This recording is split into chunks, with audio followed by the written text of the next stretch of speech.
The ownership section might seem a bit scarce. However, its purpose is paramount in essential diligence quick checks.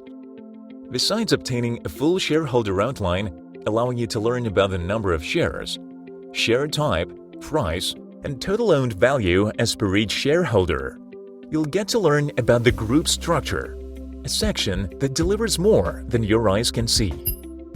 Global database expresses relationships from a hierarchical perspective, with the ultimate beneficiary listed at the top. The overviewed stakeholder stands out labeled in green compared to other group elements, so users can spot its position in the hierarchy and group relationships, illustrated via unidirectional arrows.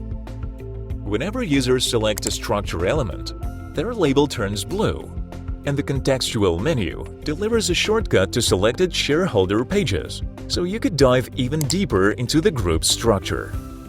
At the bottom of the overview, users receive details about the latest ownership activity as per the overviewed company. Together with the group structure preview, you can understand when and how the enterprise divided its assets and learn more about whom you should target, account, and purpose-wise.